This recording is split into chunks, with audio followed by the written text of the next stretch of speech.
In this presentation, we will create a new QuickBooks file where we will be entering our job costing problem.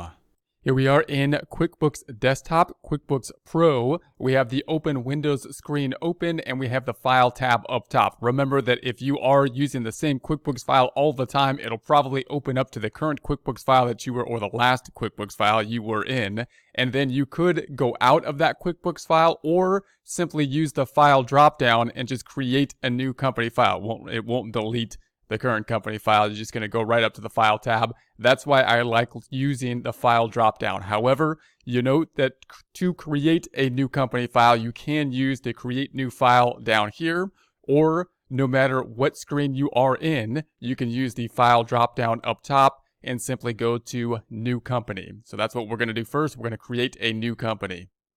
I'm going to go through the easy setup screen, which is just to start the setup process. So I'm going to go through this setup process. We're going to put the minimal amount of information because our focus here is just to focus on the job cost system. So we're going to be setting up multiple QuickBooks files. I'm going to be skipping this. So I'm going to say skip.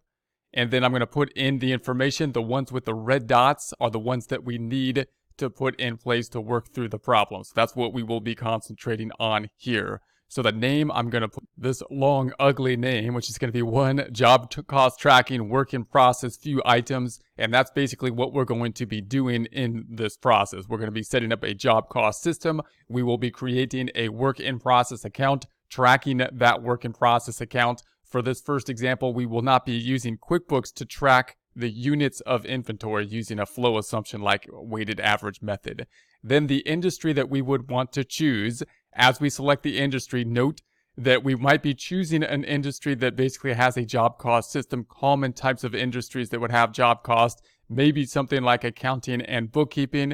If we had some kind of contractors, then the contractor work would typically be the job cost system, and that might be the construction general contracting, the construction trades, and so on and so forth. Now note that if I was, for example, to pick construction general contracting, because of the broadness of different types of work that different general contractors may do, the general ledger that's going to be set up and the items lists, which is going to be very important to set up, may have a lot of stuff in it that's not really going to be used. So therefore, for this practice problem, I want to keep things as clean as possible. And you may want to do this when you set up your QuickBooks file too, because obviously when you start working jobs and you have a lot of items, you get a lot of clutter going on.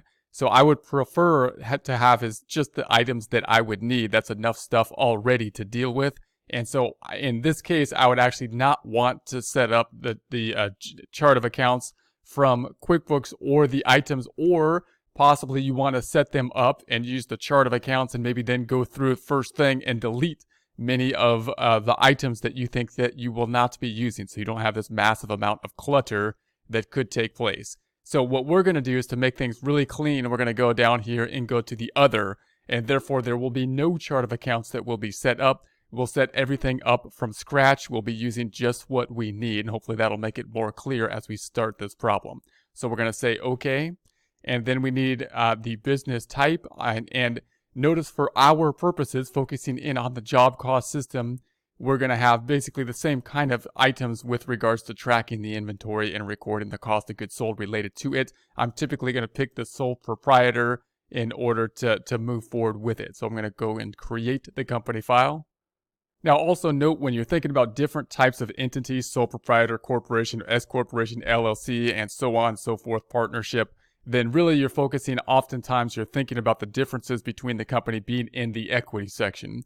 How are we going to split out equity between the partners? How are we going to be splitting out between the shareholders, and so on? So note that when we're concentrating on the job cost system, that's why it doesn't matter as much with the focus that we are on here, because we're focusing in on tracking the jobs, tracking the cost of goods sold.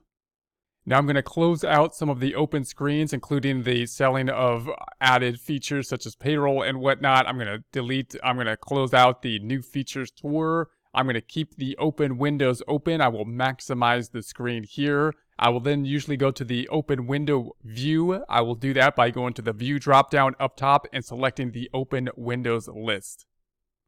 And then we currently have the home screen open. Now note, oftentimes when you use that quick setup process, you may not know where QuickBooks put the company file because it kind of decides where it put it based on where you've opened last files to instead of asking you where you want to put the file. So if you don't know where it saved the file, one way to find it is I would go to the file drop down up top and I'll actually close the company. So I'm going to close the company, and then we're going to get that screen that shows us the recently opened QuickBooks files. This is the one we are on. If we hover over it, then we have our directions here in terms of where it went to. So they disappear after a while. So you want to hover over it. Mine's under users, the documents, the QuickBooks, company files, and then it's under one job tracking and so on. So that's the location, the mapping of the folder. So if you want to save that, you might want to take a screenshot of it, put it in Word, and then locate the file, put it where you want to put it. So now I'm going to go back into it. So if I go back into the file and just take a look at the items that we are going to be concentrating in on. Now every time I go in the file, I'll maximize the home screen. I'll go into the view drop down, and then I'm going to go to the open windows list. Now the things that we have set up within the setup process, if we go to the lists drop down and we take a look at the chart of accounts, you'll note we have a very minimal chart of accounts. It is just like the fundamentals, what we necessarily have to have the QuickBooks set up. There's not a long list of a chart of accounts, which means we're going to need to set them up as we go. So that's what we will do as we go. Also, if we go to the lists drop down and we go to the items, then we see that we have no items in here, and we're going to actually set up the items as we go through. They're going to be very important for the job cost system.